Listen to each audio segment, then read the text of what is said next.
예, 미중 갈등이 사실은 오바마 말기부터 시작이 됐었어요. 오바마 대통령 말기에 미국이 중국이 이상한 낌새를 차리고 이거 중국을 가만두면 안 되겠다.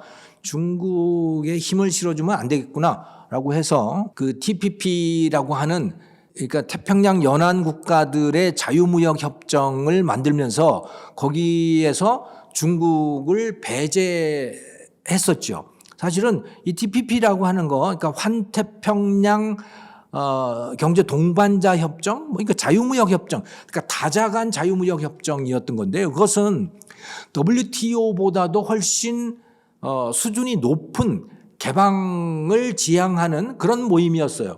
그런데 중국이 여기에 가입을 할 수 없었던 이유는 중국은 그렇게 개방된 국가가 아니었던 겁니다. 그럼에도 불구하고 미국이 나서서 중국을 WTO에 받아들여 줬었는데 그거보다 훨씬 더 개방 수준이 높은 자유무역 협정을 미국이 만들었던 거예요. 오바마가. 왜? 중국 너는 여기 못 들어와 어차피. 라고 하는 그런 목적이었던 거고 그래서 중국을 배제하기 위해서였어요. 중국이 세계의 공장의 위치를 그런 걸 뺏기 위해서 오바마가 그렇게 했는데 사실은 그렇게 하고 났더니 트럼프가 대통령이 돼버린 겁니다. 그래서 트럼프가 했던 거는 트럼프는 아메리카 퍼스트거든요. 트럼프는 자유무역 같은 거 원치 않아요. 그래서 대통령이 되자마자 첫 번째 했던 일이 뭐냐면 TPP에서 탈퇴한 거였어요. 이게 TPP라고 하는 이 환태평양 자유무역 협정은 뭐 완전히 낙동강 오리알처럼 되어버린 그런 상황이 되었던 거죠. 근데 그거를 일본과 호주가 나서서 뭐 어떻게 적당히 꾸려가지고 CPTPP라고 하는 걸로 뭐 만들어서 지금까지 오고 있습니다만은 그런데 그렇게 됐는데 트럼프가 했던 건 또 뭐냐면 트럼프도 그렇다고 해서 중국을 끌어안았냐면 그거 아니에요. 트럼프는 아메리카 퍼스트잖아요. 그래서 트럼프는 미국이 독자적으로 중국 제재에 나섰던 거죠. 중국 무역 제재입니다. 그래서 중요한 품목들에 대해서 관세를 25%까지 높였어요. 중국에 대해서. 중국 제재를 하기에 이르렀던 거죠. 트럼프는 그런 식으로 나갔었던 건데 바이든이 오면서 어떻게 됐느냐? 그 25%는 그대로 유지했고요. 거기다가 플러스 또 뭐냐면 중국에 대해서 이제는 뭐 반도체 제재라든가 또 이 전략 물자들에 대한 제재를 거기다가 덧붙였던 거죠. 또 중국에 대해서 중국으로부터의 투자를 빼내는 분위기를 또 만들었던 겁니다. 그래서 여러 겹으로 이제 중국과 미국이 예전 같으면 디커플링이라고 불렀었던 거죠. 과거에는 거의 한 몸처럼 얽혀 있었는데 이게 서서히 분리가 되는 이런 현상이 쭉 이루어져 왔었던 거거든요. 근데 거기에다가 이제는 거의 군사적인 데까지 그렇게 된 겁니다. 왜? 러시아가 우크라이나를 침략을 했잖아요. 그러고 났더니 미국을 중심으로 해서 나토 국가들이 힘을 합쳐가지고 우크라이나를 지원을 하고 러시아의 제재에 나서게 된 겁니다. 그러니까 직접 미국이 우크라이나 전쟁에 참전을 한 것은 아니지만 뭐 실질적으로는 러시아와 미국 및 나토 국가들 사이에 군사 대결이 벌어지게 된 것이고 그 러시아를 또 중국이 경제적으로 지원을 하고 있으니 그러니 이제 세계는 경제적으로뿐만이 아니고 군사적으로도 실질적으로 미국 진영과 또 중국 러시아 진영이 갈라지는 이런 형세가 이제 곧 거의 뭐 굳어지는 또 더욱더 강고해지는 그런 현상들이 나타나고 있습니다.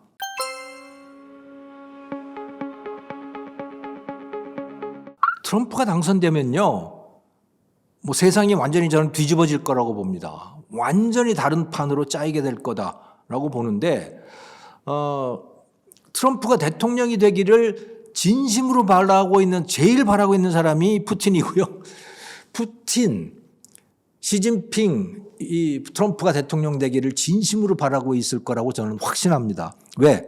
트럼프는 무엇보다 독재자들을 좋아해요. 네, 자기도 그렇게 되고 싶어 하거든요.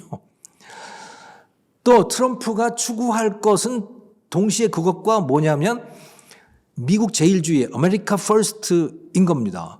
그리고 그 트럼프의 아메리카 퍼스트라고 하는 건 돈이에요. 단기적인 경제적 이익인 겁니다. 그래서 그러니까 트럼프를 지지하는 그 지지층은 바로 미드웨스트의 중서부의 공장에서 근무하는 백인 저학력자들이에요, 주로.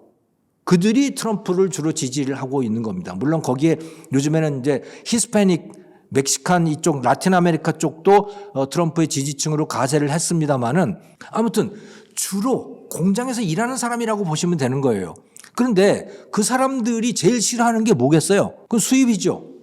중국으로부터 뭔가 수입하는 것도 베트남으로부터 한국으로부터 뭔가 수입하는 걸 정말 싫어하는 거예요. 트럼프의 지지층은. 그럼 어떻게 해야 돼요? 그 관세 매겨야 되는 거죠. 거기에다가. 만약에 말이죠. 그래서 이런 시나리오를 저는 생각을 해봅니다. 시진핑 주석이 트럼프에게 제안을 하는 거죠. 어떻게 나 너희들에게 수출 줄일게. 그리고 미국 제품 수입 늘려줄게. 그리고 대만 문제 눈 감아줘. 라고 하면 저는 트럼프가 얼마든지 저는 그렇게 할 거라고 봅니다. 왜? 뭐 노동자들은 좋아할 테니까요. 미국 노동자들은. 러시아하고도 마찬가지고요. 그래서 지금 그러니까 지난 한 5, 6년 동안 구성되어 왔던 이 세계 질서 말이죠. 그러니까 미국, 나토, 한국, 일본, 호주 이쪽 진영과 또 러시아, 중국, 이란, 북한 이렇게 나누어져 있던 이런 그 국제적인 그러니까 이 패권 구도가 있잖아요. 이게 완전히 지금 판이 바뀔 수 있다. 트럼프가 되게 되면 어떻게 바뀌느냐? 미국은 고립될 거다는 거예요. 그게 아메리카 퍼스트거든요. 그러니까 미국은 원래 고립주의를 추구하는 나라였어요. 그러다가 그 고립주의를 포기하게 된 것이 1차 대전 이후부터예요. 그리고 2차 대전이 끝나고 나서도 고립주의를 포기하려고 했었는데 소련이 워낙 팽창주의로 나오다가 보니까 어떻게 하다가 미국이 끌려 들어와서 이제 이렇게 패권 국가가 되어버린 것이죠. 원래 미국의 건국 정신은 고립주의예요. 남들이 어떻게 됐든 간에 우리만 잘 살면 되는 거지. 우리만 우리 방식대로 살면 되는 거지. 라고 하는 거거든요. 트럼프는 그걸 추구하는 것이죠. 그런데 미국 외교가의 그 엘리트들은 뭘 추구하느냐? 패권주의를 추구하는 겁니다. 2차 대전 이후에 형성되어 왔던 강고하게 형성되어 왔던 그러니까 패권 국가로서의 미국 팍스 아메리카나 그걸 추구하는 게 워싱턴 외교가의 엘리트들인 거거든요. 그 엘리트들은 트럼프하고 입장이 완전히 달라요. 그 지난 트럼프 재임 기간 동안에 그러니까 외교 엘리트들하고 트럼프하고 계속 충돌이 있어 왔죠. 그리고 트럼프는 그들을 계속 딥스테이트라고 하는 말 아마 들어보셨을 겁니다. 굉장히 공격을 해댔거든요. 트럼프가. 저는 나쁜 놈들이라는 거죠. 말하자면. 그런데 사실은 그 딥스테이트 때문에 트럼프가 자기 마음대로 하지 못했어요. 자기가 원래 공약에 내세웠던 대로 하지 못했어요. 만약에 자기 공약대로 했으면 어쩌면 주한미군 철수했을 것이고 나토에서도 탈퇴했을 것이고 그랬을 가능성이 매우 높습니다. 그런데 그 딥스테이트한테 진 거죠. 말하자면 트럼프가. 그런데 지금 트럼프가 공약하고 있는 공약처럼 계속 말하고 있는 것 중에 하나가 뭐냐면요. 내가 다시 대통령이 되면 저 딥스테이트를 다 제거한다는 거예요. 공무원들 다 쫓아내겠다고 아예 내놓고 얘기를 하고 있습니다. 충분히 그렇게 할 가능성이 있어요. 지난번에 자기가 당했거든요. 그러니까 이제는 안 당한다. 그래서 기존의 그 자기와 생각이 다른 공무원들 다 내보내고 그리고 새로 판을 짤 가능성이 있고 그렇게 된다면 세계의 질서는 완전히 판이 달라질 것이다. 그렇게 되면 이 아시아, 중동 이쪽은요 다 중국계 될 가능성이 매우 높습니다. 중국, 러시아, 북한 이렇게 될 가능성이 매우 높고 그러면 저는 한국도 그렇게 될 가능성이 매우 높다고 봐요. 네. 일본은 저는 아닐 거다. 일본은 아마 어쩌면 지금 정체성을 지킬 수 있으리라고 뭐 생각하는데 일본, 호주 같은데 그런데 우리나라는 그렇게 하기 매우 어려울 것이다. 우리나라 국내 정치 질서도 그렇고 또 우리가 먹고 사는 방식에 있어서도 중국과 미국이 저렇게 우리 편을 들어주지 않는 상황에서 중국과 각을 세우면서 우리는 살 수 없다. 그래서 완전히 다른 판이 될 거다라고 봅니다. 트럼프가 된다면.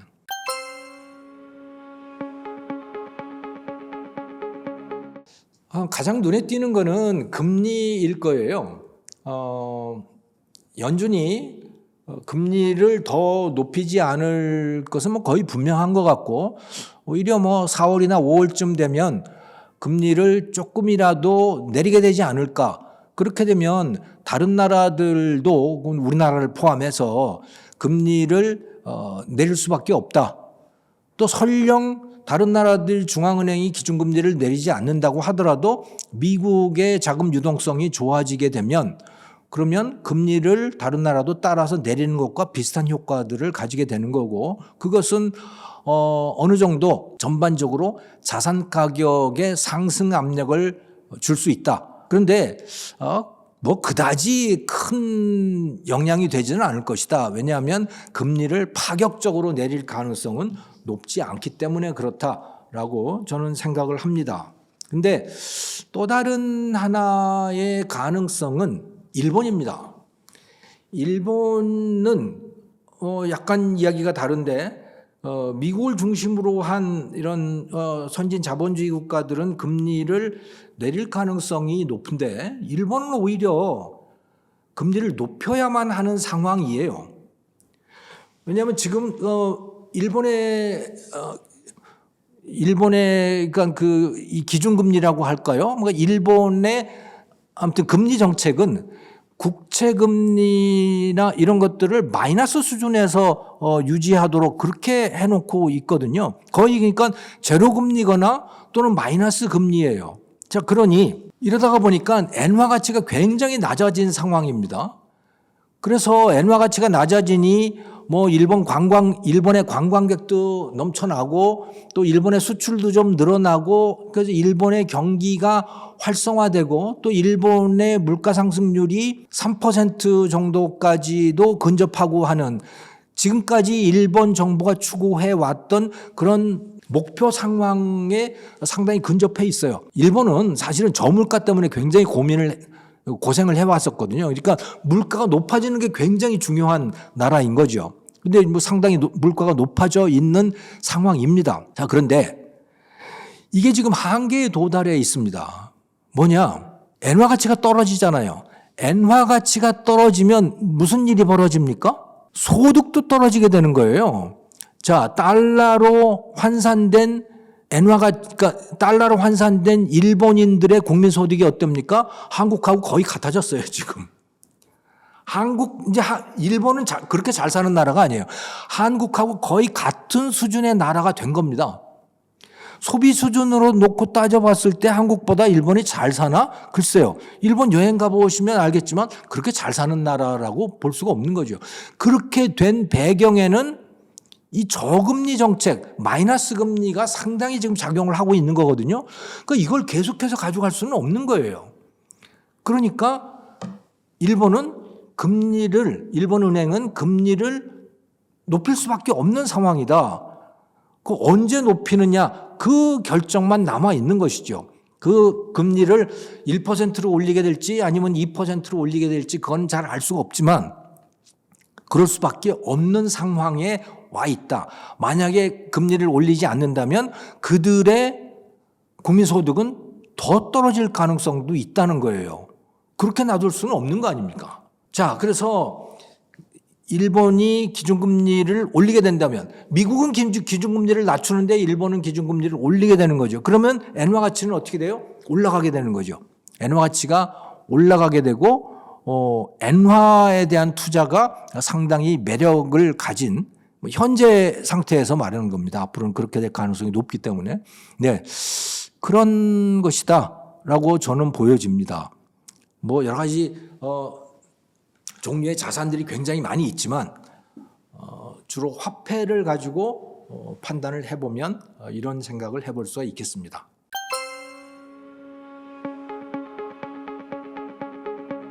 (2023년에) 우리나라 방위산업이 정말 대박이 났었죠. 그렇게 된 배경은 전 세계적으로 전쟁 분위기가 아주 고조되어 있기 때문에 그런 겁니다. 우크라이나에서 전쟁이 터지고 나니까 이게 우크라이나만의 문제가 아니거든요. 그 이전까지 과거에 이 소련의 위성국가였던 나라들이 많이 있지 않습니까? 그게 우크라이나도 그렇지만 폴란드라든가 또 에스토니아, 리투아니아, 불가리아, 루마니아 수많은 나라들이 그 소련의 영토였거나 또는 위성국가였던 거예요. 근데 그들이 1991년 이후에 다 독립을 했지 않습니까? 근데 이 사람들은 대부분 러시아처럼 살고 싶어 하지 않아요. 옛날에 소련 방식으로 살고 싶어 하지 않는 거예요. 무엇처럼 살고 싶냐? 서유럽 국가들처럼 살고 싶은 거죠. 독일처럼, 프랑스처럼, 덴마크처럼 이렇게 살고 싶은 겁니다. 그래서 러시아하고 좀 떨어지기를 원해요. 근데 러시아는 그동안 힘이 별로 없었기 때문에 설마 러시아가 뭐 또 우리를 뭐 합치려고 저렇게 뭐 군사적으로 그렇게 하겠어? 라고 그렇게 믿어왔던 거죠. 그런데 우크라이나를 침략하는 걸 봤잖아요. 진짜네 이게? 또다시 우리가 러시아의 영토 또는 위성국가가 될지도 모르겠네? 우리가 살고 싶은 대로 살 수가 없겠네? 라는 생각이 들지 않았겠어요. 그럼 다 어떻게 해야 됩니까? 지켜야 되는 거죠, 자기를. 지금까지는 지킬 필요가 별로 없었던 거예요. 왜? 러시아가 설마 그러겠어? 라고 믿었기 때문에. 근데 이제는 러시아가 좀 위험하네? 러시아가 얼마든지 쳐들어올 수 있네? 그러니까 다 무장을 해야 되는 겁니다. 그것은 뭐 동유럽 국가들뿐만이 아니고 이 중동 국가들도 그렇고 또 이 아시아에서도 마찬가지잖아요. 중국이 저렇게 세게 나올 줄 몰랐는데 중국이 정말 전쟁을 하겠네? 하니까 필리핀도 그렇고 베트남도 그렇고 뭐 태국이며 모든 나라들이 다 무장을 할 수밖에 없는 상황이 돼버린 거예요. 그런데 지난 30년 동안요. 평화의 시대였지 않습니까? 소련이라고 하는 세계 2대 군사 강국이 없어져 버린 거예요. 붕괴를 해버렸잖아요.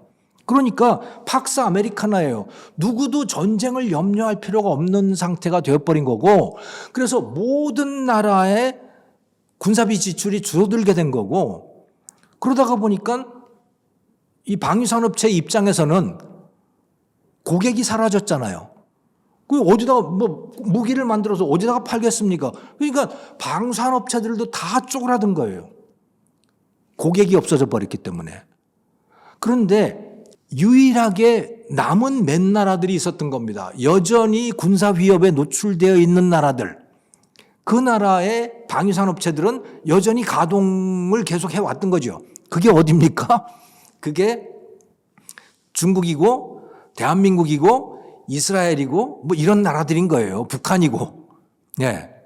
이건 뭐 계속해서 군사대치 상황이 이어졌던 거고 이스라엘 마찬가지잖아요. 중동하고 계속 군사대치가 일어났던 것이고 그러다 보니까 이 나라의 방산 공장들은 가동을 계속 해왔던 거고 군사훈련도 계속 해왔던 거고 자 그런데 이제 갑자기 군사비 지출이 늘어나게 됐잖아요. 나라들마다.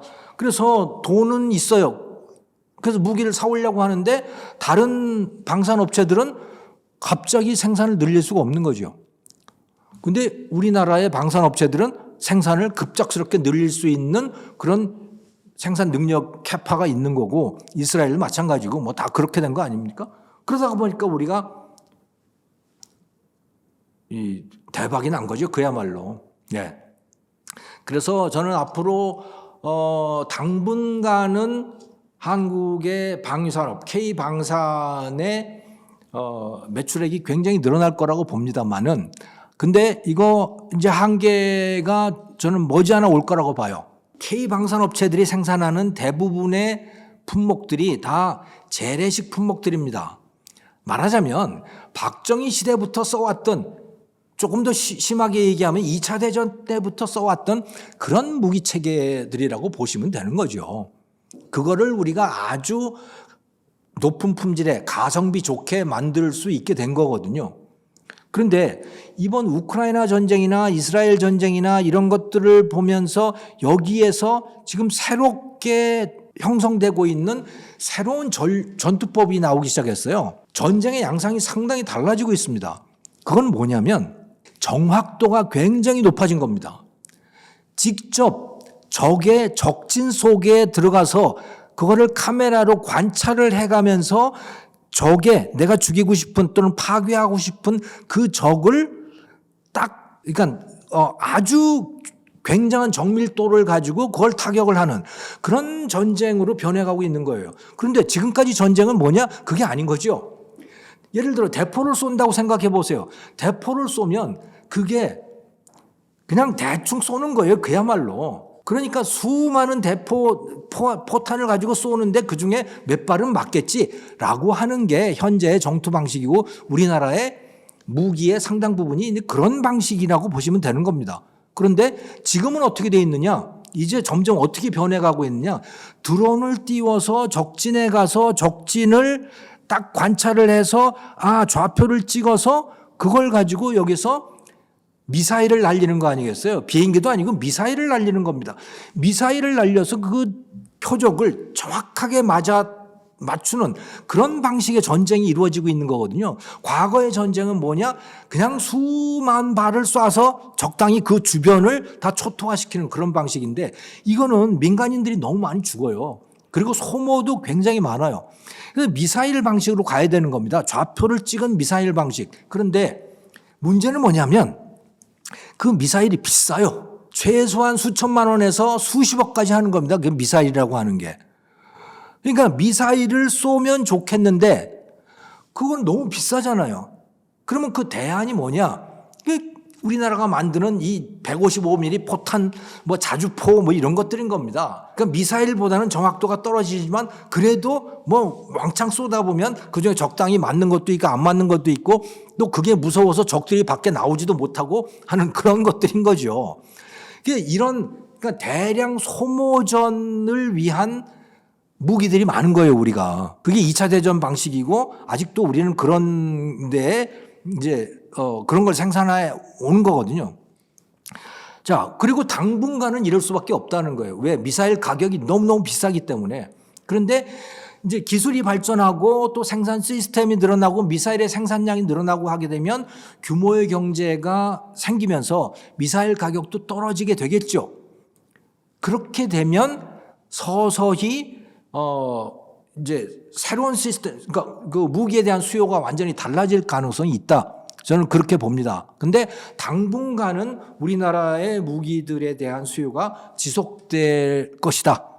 이렇게 보고 있어요. 근데 지금 그 미국의 실리콘밸리 중심의 그 방산 업체들은 보면 완전히 새로운 시스템의 무기들을 이제 개발하고 그것을 가지고 미국 국방성을 설득하고 그렇게 돼가고 있어요. 그리고 이 과거에 그러니까 과거 방식의 미국에서도 과거 방식의 이 방산 업체들이 지금까지는 장악을 하고 있거든요. 럭히드 마틴이라든가 보잉이라든가 이런 데들.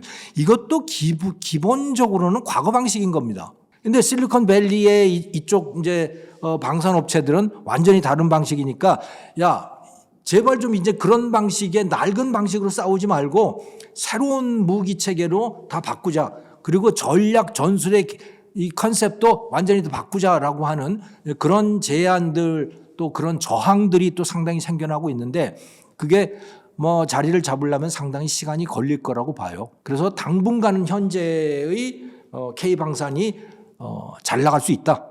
하지만 우리도 방향은 분명히 바꿔야 된다. 그런 말씀을 드릴 수 있습니다.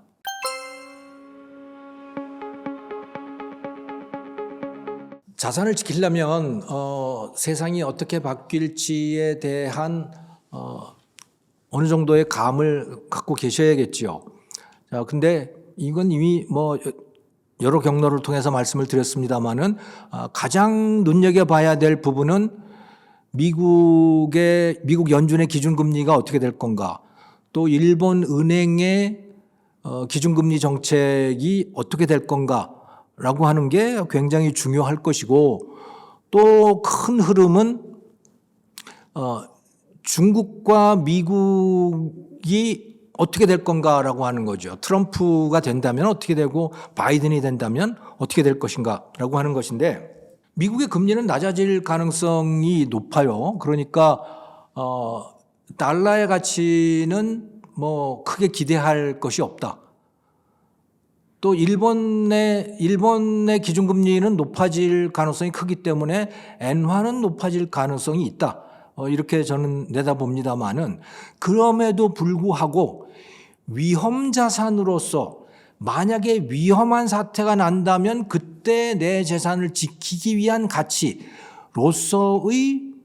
그 안전자산은 뭐냐? 그것은 여전히 달러일 수밖에 없다. 저는 그렇게 내다보고요.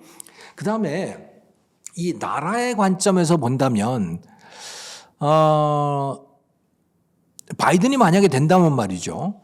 바이든이 다음 대통령이 된다면 미국과 중국의 이 디커플링 정도, 그러니까 서로 갈라서는 정도는 더욱더 심해질 것이기 때문에 우리가 속할 수밖에 없는, 대한민국이 속할 수밖에 없는 경제는 미국, 유럽, 또 호주, 뭐 이런 베트남 이쪽 경제라고 볼 수밖에 없어요. 인도라든가 뭐 이런 데들. 그러니까 바이든이 집권을 전제로 한다면 그러면 중국의 비중, 중국과 관련된 것들에 대한 투자 비중을 줄이고 미국이라든가 또 호주라든가 베트남이라든가 일본이라든가 이쪽에 대한 투자 비중을 늘리는 게 좋겠다라고 저는 제안을 드리고 싶고요.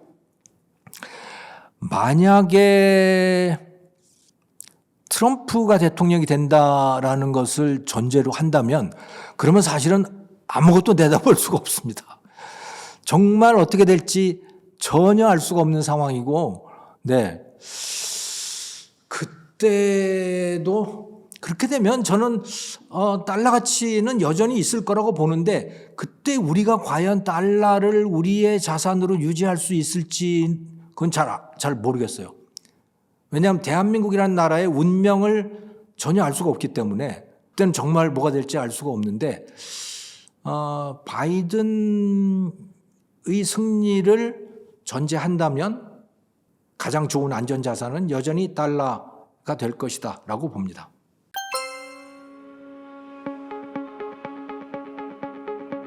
저는 우리나라 부동산은 지금 고금리의 여파가 아직 다 사라지지 않기 때문에 나타나는 현상이라고 봐요.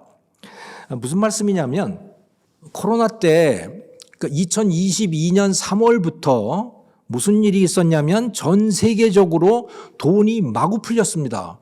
금리는 거의 제로금리 수준이 됐던 거고 돈은 거의 무한정 풀렸던 거죠. 그래서 심지어 부도가 나는 기업들의 회사채까지도 중앙은행들이 다 사주는 그런 상황까지 됐던 거예요. 그러니까 돈이 마구 풀렸어요. 그러다 보니까 모든 자산들의 값이 다 뛰었습니다. 암호화폐가 제일 많이 뛰었던 거고 주식, 부동산, 뭐 모든 것의 값이 다 뛰었다고 보시면 되는 거죠. 자, 그런데 이러다 보니까 물가가 올랐잖아요. 그 물가를 잡기 위해서 2022년 5월부터 연준이 기준금리를 올리기 시작했고 0% 수준에서 5.5%까지 올렸잖아요. 자, 그러면 자산 가격이 어떻게 돼요? 당연히 떨어지죠. 제일 먼저 떨어진 자산 가격이 뭐냐? 제일 먼저 올랐던 자산이 제일 먼저 떨어졌어요. 제일 많이 오른 자산이 제일 많이 떨어졌어요. 그리고 그게 암호화폐죠. 그러니까 이런 금융자산들은 값이 굉장히 빨리 변합니다.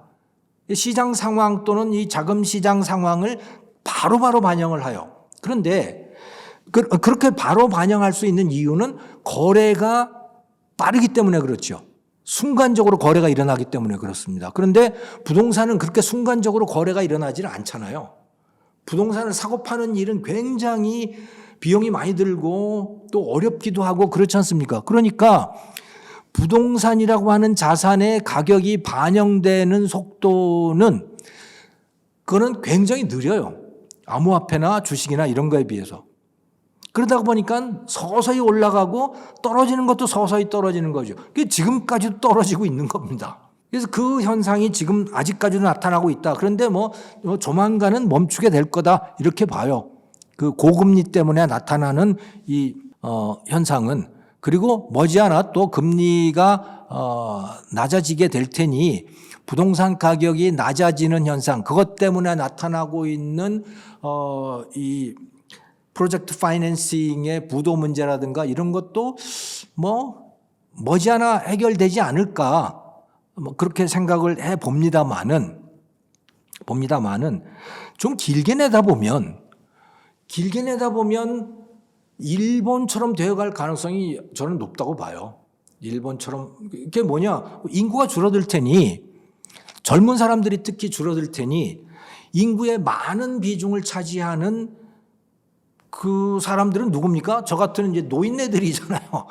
노인네들이면 이제 죽을 테고, 또 노인네들이 좋은 집에 살 이유도 별로 없는 거죠. 애들도 없는 거고. 그러니까 노인들이 사는 집이라고 하는 건 쪼그라들 수밖에 없는 거고, 그러면서 계속해서 인구가 줄고 수요가 줄고, 그래서 주택에 대한 수요, 부동산에 대한 수요도 저는 줄어들 거다 이렇게 보는데, 다만 도심의 좋은 집들에 대한 수요, 이것은 계속 늘어날 거다 저는 그렇게 봐요. 그러니까 한편으로는 노인들 때문에 빈집이 늘어나고 또 집에 대한 수요가 축소되고 그러겠지만, 여전히 젊은 사람들은 좋은 집들을 원할 거라는 거예요. 소득은 계속해서 늘어날 것이고. 네. 그래서 이건 지금 일본도 마찬가지입니다만은 이 도쿄 근교만 하더라도 빈집들이 엄청 많잖아요. 네. 빈집이 1000만 채가 넘어간다고 할 정도로 그렇게 빈집들이 많은데, 그러면서 또 한편으로는 도쿄 중심가의 그 맨션이라고 하는, 그 사람들이 맨션이라고 부르는 거 있잖아요. 고층 호화 주택들, 호화 아파트들, 이런 거 값은 계속 올라가거든요. 저는 우리나라도 그렇게 될 거라고 봐요. 거기다가 우리나라는 또 하나 더 추가될 부분이 뭐냐면 똘똘한 한 채 현상입니다. 일본만 하더라도 똘똘한 한 채 현상은 없어요. 똘똘한 한 채가 뭡니까? 부동산 투자를 해야 되는데, 그거를 자산으로 투자를 해야 되는데, 작은 집 여러 채는 그러니까 일본은 작은 집 여러 채를 충분히 가질 수 있어요. 왜? 다주택에 대한 규제가 없기 때문에 그런 거죠. 우리나라는 다주택자는 이건 투기꾼으로 몰리잖아요. 다주택자는 거의 범죄자 수준이 되는 겁니다. 우리나라에서는. 국민들의 손가락질을 받게 돼요. 다주택자는. 자, 그러니까 우리나라에서는 부동산 투자를 하려면 어떻게 해야 되느냐? 자기가 거주하는 집, 그것을 최고 비싼 걸로 해야 되는 거예요. 그래야만 부동산 투자를 하면서도 손가락질을 안 받아요. 그거는 양심의 가책도 안 받아요. 근데 여러 주택을 갖게 되면 양심의 가책을 받아요. 우리나라는 아주 이상한 그런 풍조가 생겨나 있어요. 그러니까 똘똘한 한 채에 투자를 해야만 해요. 그 똘똘한 한 채라고 하는 건 뭡니까? 고가의 비싼 아파트들인 거죠. 그래서 그 수요는 저는 상당 기간 동안 사라지지 않을 거라고 봅니다. 그래서 우리나라도 전반적으로 이 고령화 때문에 주택에 대한 수요가 평균적으로는 줄어들고 빈집도 나타나고 이제 서서히 그렇게 되겠지만, 특히 지방을 중심으로 해서, 수도권에서도 이미 동두천이나 그쪽은 그렇게 돼가고 있어요. 이미 값이 떨어지고 있고 그런 데는. 그런데 고가의 좋은 집들, 수도권에 좋은 위치에 있는 집들, 이런 데들, 또 지방이라고 하더라도 고가의 이 좋은 주택지들 있잖아요. 그런데 값은 앞으로도 상당 기간 동안 올라갈 거다, 그렇게 봅니다.